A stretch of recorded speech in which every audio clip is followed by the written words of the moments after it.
പിടിച്ച് കെട്ടവനെ സംസാരിച്ച് വിടാന്ന് വെച്ചപ്പോ അവന്റെ ഒരു ഷോ കാണിക്കല്. നോക്ക്, നീ ആ കാര്യങ്ങൾ ഇതുവരെ കൊണ്ടെത്തിച്ചത് ഇത് ഇവിടം കൊണ്ട് അവസാനിപ്പിക്കണമെന്നാ എന്റെ ആഗ്രഹം. നിന്റെ ആഗ്രഹം നടക്കാൻ പോകുന്നില്ലടാ. ഞാൻ വിടില്ല. നിന്റെ അമ്മയാടാ എന്റെ ജീവിതം തകർത്തത്. അവരെ ഏതൊക്കെ രീതിയിൽ അവഹേളിക്കാവോ അങ്ങനെയൊക്കെ ഞാൻ അവഹേളിക്കടാ. നിന്റെ ഭാര്യയും ഞാൻ വെറുതെ വിടില്ല. രണ്ടുപേരെ കൊണ്ട് ഞാൻ കണക്ക് പറയിക്കും. നിന്റെ അമ്മ, ആ രാക്ഷസി പ്രൊഫസർ പ്രഭാവതി എന്റെ മുന്നിൽ വന്ന് കെഞ്ചുന്ന കാഴ്ച നിനക്ക് ഞാൻ നേരിട്ട് കാണിച്ചു തരാടാ. സത്യങ്ങൾ പുറത്തു വന്ന് നാട്ടുകാരൊക്കെ അവരെ കല്ലെടുത്തെറിയുന്നതും നിനക്ക് നേരിട്ട് കാണാടാ.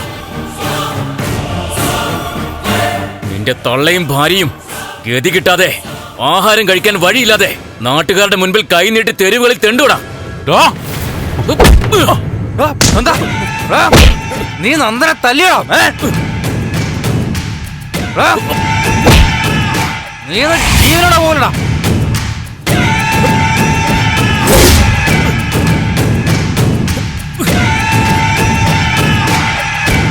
എന്താടാ നീ പറഞ്ഞത്? നിന്നെ നിന്റെ തള്ളയും പെണ്ണും പിള്ളയൊക്കെ തെണ്ടിക്കള ഞാൻ.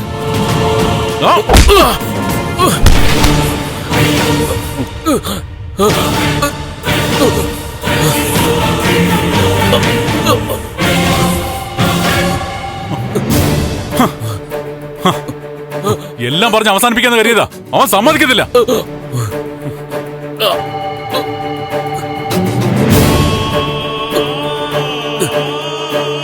സാർ എന്ത് പണിയായി കാണിച്ചേ?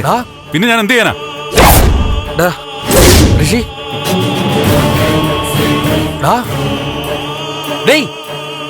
എനിക്ക്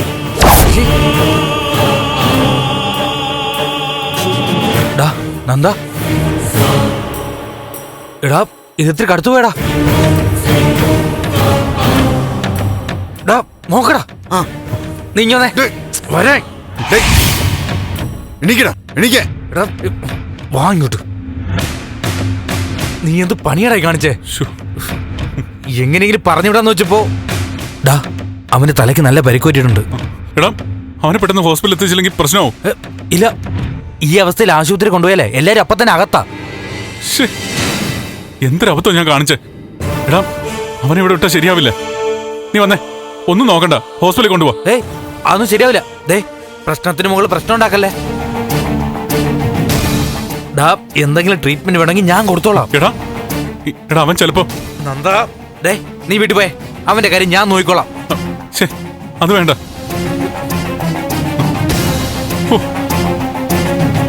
അമ്മയും ദേവിയൊക്കെ അവൻ അത്രയ്ക്ക് ആക്ഷേപിച്ചപ്പോഴാ കൺട്രോൾ വിട്ടുപോയത്. എടാ, അത് വിട്. അവന് ബോധം വരുമ്പോ നമ്മൾ പറഞ്ഞ് മനസ്സിലാക്കാം. നിന്നെ കണ്ടാൽ വീണ്ടും വയലന്റ് ആവും. അത് വലിയ പ്രശ്നമാവും. നീ ചെല്ല്. എടാ, അവന്റെ കാര്യം. എടാ, കാര്യം ഞാൻ ഏറ്റെന്ന് പറഞ്ഞില്ലേ? നീ വന്നേ, നിന്നെ ഞാൻ ഓഫീസിന്റെ അവിടെ ആക്കാം. വാടാ ഇങ്ങോട്ട് വന്നേ.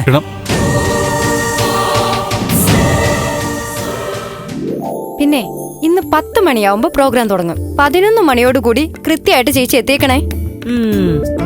അതിനുള്ള ഏർപ്പാടൊക്കെ ചെയ്യാം. ശരി. അമ്മേ, നാളെ ഞാൻ നേരത്തെ കോളേജിൽ പോവും. ഞാനാ ഫംഗ്ഷന്റെ കോർഡിനേറ്റർ. ചേച്ചിയുടെ കൂടെ നിന്ന് സെൽഫി എടുക്കാനേ ഇപ്പൊ തന്നെ ഒരു നീണ്ട ലിസ്റ്റ് കിട്ടിയിട്ടുണ്ട്. എന്താവോ എന്തോ. മോളെ, ദേവിക്ക് ഒരുപാട് തിരക്ക് കാണും. ചടങ്ങ് കഴിയുന്ന നേരത്തെ തന്നെ അവളെ വിട്ടേക്കണേ. അതൊന്നും നടക്കുമെന്ന് തോന്നുന്നില്ല ചാ. ഇതുപോലൊരു ഫംഗ്ഷന് ഗസ്റ്റ് വന്ന് പെട്ടുകഴിഞ്ഞാലേ പിന്നെ സംഘാടകര് തീരുമാനിക്കുന്ന പോലെ കാര്യങ്ങൾ നടക്കൂ. ചേച്ചിയുടെ പേരിലെ എനിക്ക് അർമാദിക്കാനുള്ള ദിവസം നാളെ. മാക്സിമം മുതലാക്കിയിട്ടേ ഞാൻ അയക്കൂ. 5 മണിക്കെന്നല്ലേ മോള് ദേവിയോട് പറഞ്ഞത്? ഇക്കാര്യത്തിൽ ഞങ്ങള് രാഷ്ട്രീയക്കാരായി. പ്രകടന പത്രികയിൽ അങ്ങനെ പലതും പറയും. അത് 100% നടക്കണമെന്നില്ല. പക്ഷെ ദേവിക വാക്ക് പറഞ്ഞ പാലിക്കുന്ന രാഷ്ട്രീയക്കാരിയാ. പക്ഷേ ദേവികയുടെ അനിയത്തിയെ അത് പാലിക്കാത്ത രാഷ്ട്രീയക്കാരിയാ. ദേ അമ്മേ, ചേച്ചി MLA ആയതിനു ശേഷേ അച്ഛൻ ഇത്തിരി തള്ളു കൂടിയിട്ടുണ്ട്. ഒന്ന് നിർത്തിക്കോളാൻ പറ. പിന്നെ നാളെ മുരളിയും കാണും അവളുടെ കൂടെ. കല്യാണത്തെ പറ്റി ചോദിക്കുമ്പോ നീ മറുപടി പറഞ്ഞേക്കണം. മുരളിയേട്ടനൊക്കെ ഫോർവേഡാ. ചേട്ടന് കാര്യങ്ങൾ പറഞ്ഞാൽ മനസ്സിലാവും. ഇപ്പോ മുരളിയേട്ടന്റെ കാര്യം തന്നെ എടുത്താൽ മതിയല്ലോ. പെട്ടെന്ന് ജോലി പോയപ്പോ പതറിപ്പോയില്ലേ. ഗൗരി ചേച്ചിക്കൊരു ജോലി ഉണ്ടായിരുന്നെങ്കിൽ ഇങ്ങനെ വിഷമിക്കണമായിരുന്നോ? നീ ഇങ്ങനെ ഉദാഹരണം പറഞ്ഞിരുന്നോ? വയസ്സങ്ങ് പോവേ. അല്ല, അപ്പോ കല്യാണം കഴിഞ്ഞ വയസ്സ് പോവില്ലേ? മോളെ അതല്ല അമ്മ പറഞ്ഞത്. അച്ഛാ, എന്റെ മനസ്സിൽ നാളത്തെ കോളേജിലെ ഫംഗ്ഷൻ മാത്രമേ ഉള്ളൂ. അത് കഴിഞ്ഞിട്ട് കല്യാണ ഫംഗ്ഷനെ കുറിച്ച് ആലോചിക്കാം. ചേച്ചിയെ കുറിച്ചുള്ള ഇൻട്രൊഡക്ഷൻ ഞാൻ വേണം തയ്യാറാക്കി യൂണിയൻ ചെയർമാന് കൊടുക്കാൻ. അമ്മേ, ഇത് മതിയോ നോക്കിയേ. ചുരുങ്ങിയ കാലം കൊണ്ട് കേരളക്കരയുടെ പൊന്നോമനയായി മാറിയ MLA ദേവിക. കൊള്ളൂല? അത് വേണ്ട. കേരള രാഷ്ട്രീയത്തിലെ യുവ നക്ഷത്രമായ അല്ല, മിന്നും താരമായ അത് കൊള്ളാം. ഓ, ഒന്ന് മിണ്ടാതിരിക്കാ. ഓ, ഞാൻ ആദ്യം തയ്യാറാക്കട്ടെ, എന്നിട്ട് വായിച്ചു കേൾപ്പിക്കാം.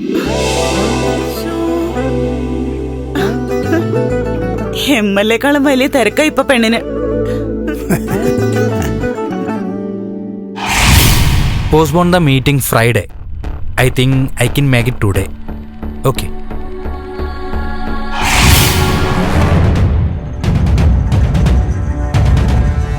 ഡാ, വാ ഒരു കോഫി കുടിക്കാം.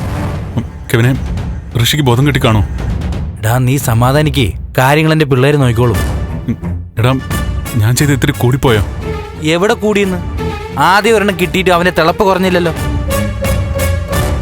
അതുകൊണ്ടല്ലേ വീണ്ടും വാങ്ങിച്ചു പിടിച്ചേ. ബോധം വരുമ്പോ അവന് മനസ്സിലാവും ഇനി നിന്നോട് കളിച്ചാൽ ശരിയാവില്ല. ഇടയ്ക്ക് ഞാൻ കൺട്രോൾ ചെയ്ത് നിന്നെയാ. പക്ഷെ അവൻ അമ്മയെക്കുറിച്ചും ദേവിയെക്കുറിച്ചൊക്കെ അനാവശ്യം പറഞ്ഞപ്പോ എന്റെ കയ്യിന്ന് പോയി.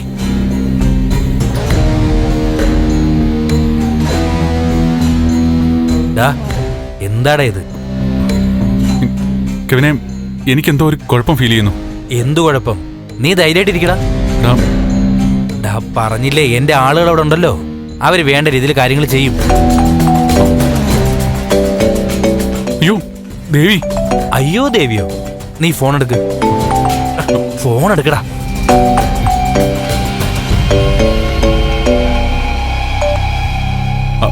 ഹലോ. എന്താ ഫോൺ എടുക്കാൻ വൈകിയേ? ഞാൻ വിളിക്കുമ്പോ ഫസ്റ്റ് റിംഗിൽ തന്നെ ഫോൺ എടുക്കണമെന്ന് അറിയില്ലേ? കാര്യം പറ. അതെന്താ ശബ്ദത്തിനൊരു കട്ടി? ഞാൻ തമാശ പറഞ്ഞാന്ന് മനസ്സിലായില്ലേ? അതൊക്കെ മനസ്സിലായി. നീ ഇപ്പൊ എവിടെ? മുരളേട്ടന്റെ വീട്ടിലാ. ഇവിടെ അടുത്തൊരു ഫംഗ്ഷൻ ഉണ്ടായിരുന്നു. ഒരു അപ്രോച്ച് റോഡിന്റെ ഉദ്ഘാടനം. MLA ഐശ്വര്യമായിട്ട് അത് നിർവഹിച്ചു. പുതിയ റോഡിലൂടെ നാട്ടുകാരുമൊത്ത് കുറച്ചു ദൂരം നടക്കുകയും ചെയ്തു. അതിരിക്കട്ടെ, നന്ദു ഇപ്പൊ എവിടെയാ? ഞാൻ മറ്റൊരിടത്താ. മറ്റൊരിടത്തോ? അത് മനസ്സിലായില്ല. അല്ല, എന്ന് വെച്ചാൽ ഞാൻ പുറത്താ. അതെ, ഞാനിപ്പോ വീട്ടിലേക്ക് പോവും. ഉടനെ വീട്ടിലെത്തണം. മനസ്സിലായല്ലോ? MLA-ക്ക് ചില കുടുംബകാര്യങ്ങളൊക്കെ സംസാരിക്കാനുണ്ട്. അല്ല, അത് എനിക്ക്. എന്തോ ഒരു പതർച്ച. ഉടൻ വരണം. പറ്റില്ലേ? വരാം. ദേ ഷാരി വിളിക്കുന്നു. ഞാൻ ഫോൺ കട്ട് ചെയ്യാണേ. ഉടനെ വരണേ. ശരി. ഷാരി, നീ എല്ലാം കൂടെ കുളവാക്കരുത്. ദേവിയോട് സംസാരിക്കുമ്പോ എന്താണോ ഒരു ടെൻഷൻ? അല്ല, ആ ഋഷിയുടെ മുഖം മനസ്സില്. ഞാൻ ചെയ്ത അക്രമമായി പോയി. അക്രമം തുടങ്ങിയത് ആരാ? അവനല്ലേ? നമ്മളത് തീർക്കാൻ നോക്കി. പക്ഷെ അവന് 2 കിട്ടി അടങ്ങോളെന്ന് പറഞ്ഞാ പിന്നെന്ത് ചെയ്യാനാ?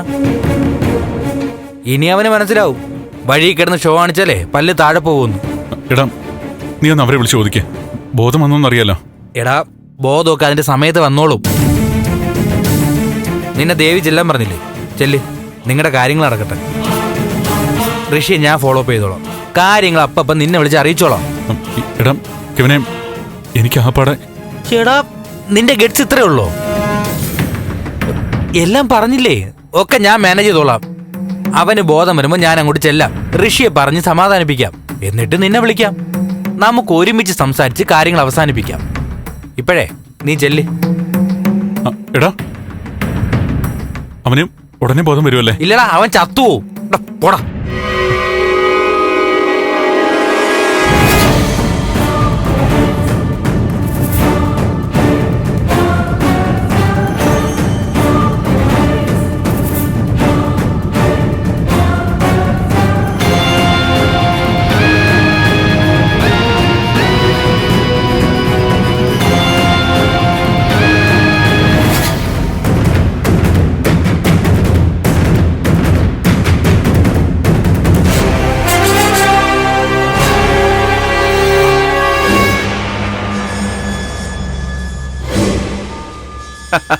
ഒന്നും പറയണ്ട. ഇനി ഈ രാഷ്ട്രീയ കേരളത്തിൽ ഒന്ന് ക്ലച്ച് പിടിച്ചു വരണം. വരുന്ന നിയമസഭാ തെരഞ്ഞെടുപ്പിൽ ഒരു സീറ്റ് എങ്ങനെയെങ്കിലും ഒപ്പിച്ചെടുക്കണം. പിന്നെ അങ്ങനെ അങ്ങനെ മന്ത്രിയാവണം. ആ ഇപ്പോഴത്തെ കാലാവസ്ഥ എനിക്ക് അനുകൂലമാണ്. അത് മാറ്റിയെടുക്കാൻ ആരും കയറി വരാതിരുന്നാ മതി. ഞാൻ വിളിക്കാം.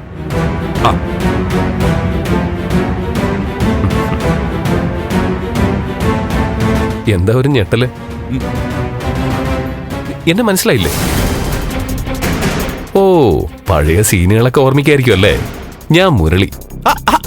പിന്നെ മുരളി മറക്കാൻ പറ്റുമോ? ചന്ദ്രമതി മാഡം ഇല്ലേ? മാഡത്തിനൊന്ന് കാണാൻ വേണ്ടി വന്നത്. അയ്യോ, ചേച്ചി ബാങ്ക് വരെ ഒന്ന് പോയിരിക്കുക. ഓ, അല്ല, മുരളി വിദേശത്തായിരുന്നില്ലേ? അതെ, വിദേശത്തായിരുന്നു. ഇപ്പൊ തിരിച്ചു വന്നു. എന്തിനാ അവിടം വിട്ട് ഇങ്ങോട്ട് പോന്നത്? എന്റെ മുരളി സമാധാനത്തോടെ ജീവിക്കണമെങ്കിൽ വിദേശമാണ് ബെസ്റ്റ്. മനസ്സിലായി. പക്ഷേ ത്യാഗരാജൻ സാറിനെ പോലുള്ളവർ ഇവിടെ കഴിയുമ്പോ ഞങ്ങൾക്ക് അവിടെ മനസ്സമാധാനം കിട്ടില്ലല്ലോ. മുരളി, എന്നെ പഴയ കണ്ണോണ്ട് കാണല്ലേ. ഞാൻ അടിപൊളി മാറി, ഭയങ്കര മാറ്റം. അല്ല, ഞാൻ മുരളിക്ക് നല്ലൊരു കോഫി ഇട്ട് തരാം. അയ്യോ വേണ്ട, എനിക്കൊന്നും വേണ്ട. ഞാൻ പറഞ്ഞില്ലേ, മുരളിക്ക് ചായ കോഫി എന്ത് വേണമെങ്കിലും ഇട്ട് തരാം. ഞാൻ ആകെ മാറിയെന്നേ. എനിക്ക് വേണ്ടാത്തോണ്ടാ. പിന്നെ ദേവിക MLA ആക്കാൻ കൂടെ നിന്ന് പ്രവർത്തിച്ചത് ഞാനാ. ദേവിക MLA ആയി കഴിഞ്ഞതിന് ശേഷം ഇനി കൂടെ ഉണ്ടാവാൻ പോകുന്നത് ഞാനാ. എന്താ മുരളി? ദേവികയുടെ ഡ്രൈവറായിട്ടും സെക്യൂരിറ്റി ആയിട്ടൊക്കെ ഞാനങ്ങ് ചാർജ് എടുത്തു. ആണോ? ഓ, ആ മുരളിയാണ് ഈ മുരളി. ഈ മുരളി സൂപ്പർ. നേരത്തെ ഡ്രൈവറെ സ്വാധീനിച്ച് ആരൊക്കെയോ ചേർന്ന് ദേവിക അപായപ്പെടുത്താൻ ശ്രമിച്ചല്ലോ. അതിനെ തുടർന്ന് ദേവികയെ ഇഷ്ടപ്പെടുന്നവരൊക്കെ ചേർന്ന് കൂട്ടായി എടുത്തൊരു തീരുമാനമാണ്. ദേവികയുടെ നിഴല് പോലെ തന്നെ ഞാൻ കൂടെ ഉണ്ടാവണമെന്ന്.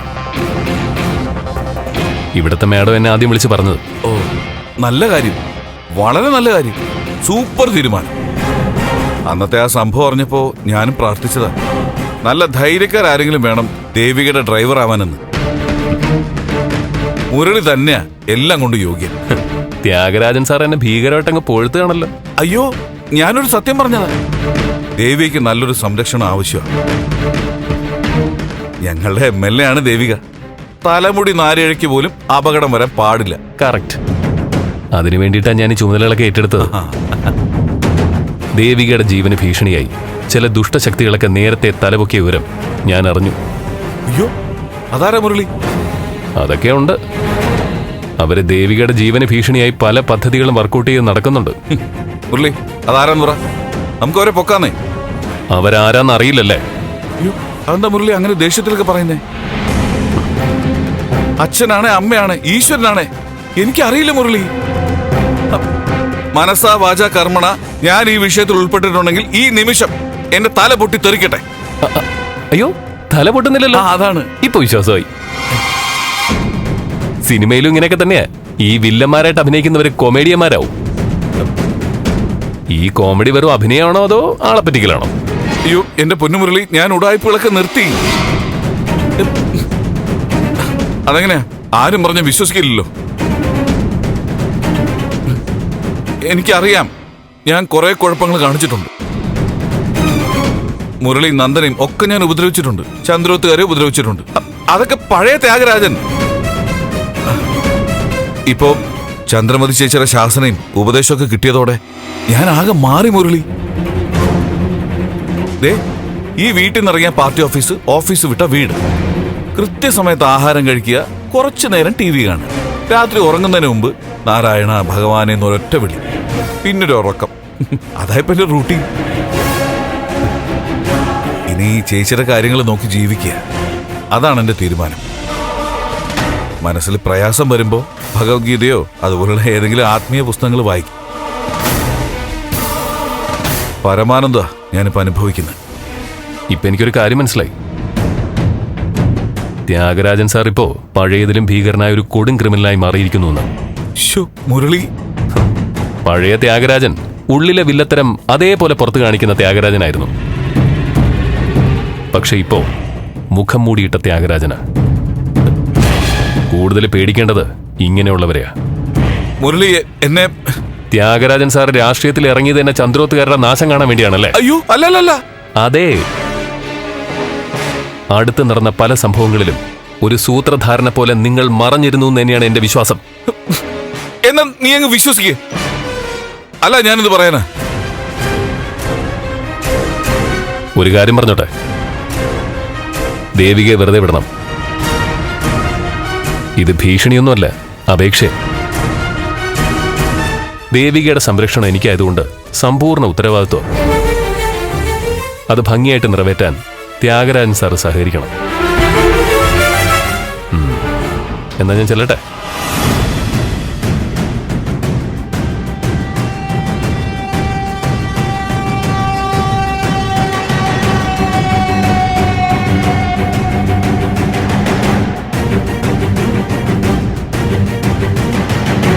അതേടാ, ഒക്കെ എന്റെ അഭിനയം തന്നെയാ. ഞാൻ കോമഡി കളിക്കുന്നുണ്ടെങ്കിൽ അത് നിന്റെ ചന്ദ്രോത്തുകാരുടെ ജീവിതം ട്രാജഡിയിലാക്കാൻ വേണ്ടിയാ. നീ എനിക്ക് മുന്നറിയിപ്പ് തരുന്നു. നിന്റെ MLA-യോടൊപ്പം നിന്റെ ജീവിതം അവസാനിക്കാൻ പോവാണ്.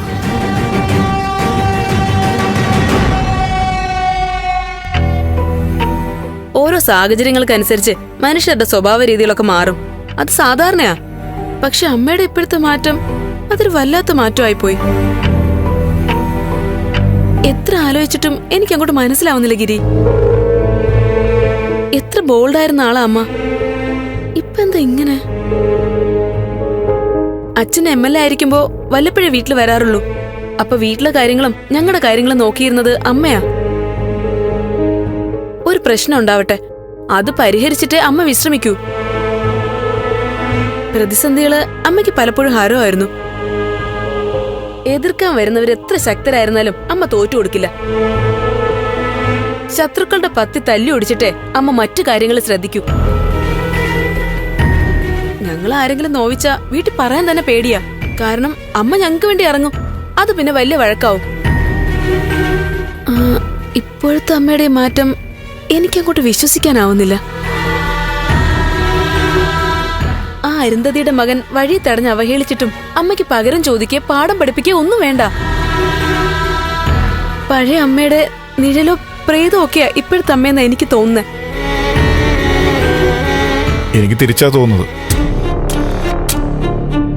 ഇപ്പോഴത്തെ മേഡം യഥാർത്ഥ മനുഷ്യ സ്ത്രീ, തിരിച്ചറിവും തലയ്ക്ക് വെളിവുള്ള മനുഷ്യജീവി. പ്രതികാരം ചെയ്യും പോലെ തന്നെ ശക്തമാണ് മാപ്പ് കൊടുക്കുന്നതെന്നും മനസ്സിലാക്കിയ ആള്. പ്രശ്നങ്ങൾ ഉണ്ടാക്കുന്നതിനേക്കാൾ ശരിയായ കാര്യം അത് ഉണ്ടാക്കാതിരിക്കാൻ ശ്രമിക്കുകയാണെന്ന് മാഡത്തിന് ഇപ്പോഴറിയാം. തല്ലിയും കൊന്നും ജയിക്കേണ്ടതല്ല ജീവിതമൊന്നും മാഡം പഠിച്ചു കഴിഞ്ഞു. ഒരു വെല്ലുവിളി തന്റെ നേർക്ക് വന്നാലും ഒഴിഞ്ഞു മാറിപ്പോകുന്നതാണ് പലപ്പോഴും നല്ലതെന്ന് മനസ്സിലാക്കുന്ന ഒരു അമ്മയാ ഇപ്പോഴത്തെ പ്രഭാവതി മാഡം.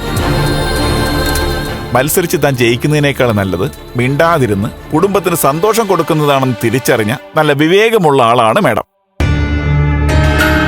അതുകൊണ്ട് മാഡത്തിന്റെ ഇപ്പോഴത്തെ മാറ്റത്തിൽ അഭിമാനിക്കാണ് നീ ചെയ്യേണ്ടത്.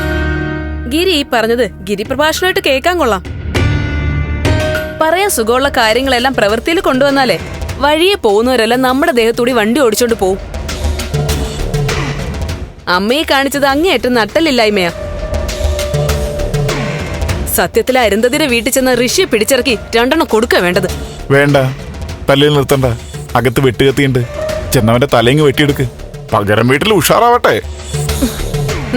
ഗിരി കളിയാക്കണ്ട. അത് ചെയ്യാൻ എനിക്ക് മടിയില്ല. അമ്മയ്ക്ക് വേണ്ടി ഞങ്ങൾ മക്കൾ ഇറങ്ങും. ഞാനും നന്ദനും ചെല്ലും.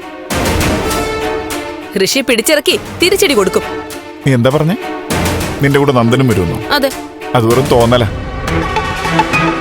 നന്ദനെ തിരിച്ചറിവുണ്ട്.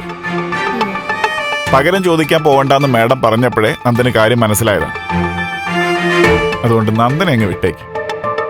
മാഡവും മാറി, നന്ദനും മാറി. രണ്ടുപേരെ മാറ്റിയതാരാന്ന് എനിക്കറിയാം. ദേവിക. എന്തു പറഞ്ഞാലും അവിടെ എന്തിനാ ദേവിയെ കൊണ്ടിടുന്നത്? ആ പാവത്തിനെങ്ങ് വിട്ടേക്ക്. പാവോ? അവളോ? അവള് പഠിച്ച കള്ളിയാ. രജനി, മതി. ഋഷി മേഡം തമ്മിലല്ല, നമ്മൾ തമ്മിലായിരിക്കും ബഹളം തുടങ്ങാൻ പോകുന്നത്. കണ്ടോ, അവള് ഗിരി ഉൾപ്പെടെ എല്ലാരെയും സ്വാധീനിച്ചു കഴിഞ്ഞു. വേണ്ട, ഋഷിയുടെ കാര്യത്തിൽ ആരും ഇടപെടണ്ട. അവന് കിട്ടേണ്ടത് ദൈവം കൊടുത്തോളും.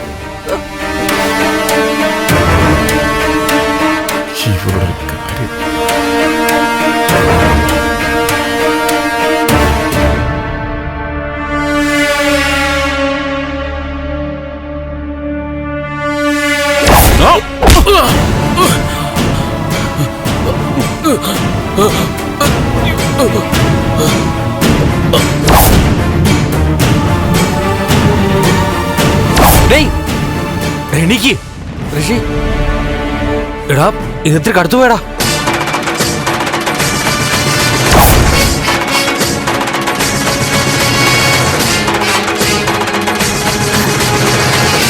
നന്ദു എന്താ എന്താ നന്ദു? ഒന്നുമില്ല. എന്താ പേടിച്ച പോലെ? എന്താ പറ്റിയേ? ഈ എന്തോ എന്തോ ആലോചിച്ച് കിടന്നപ്പോ പെട്ടെന്ന് ഞാൻ മുൻപ് കാറിൽ വെച്ച് എന്നെ അപകടപ്പെടുത്താൻ നോക്കിയത് ഓർത്തതാണോ? ആ അതെ.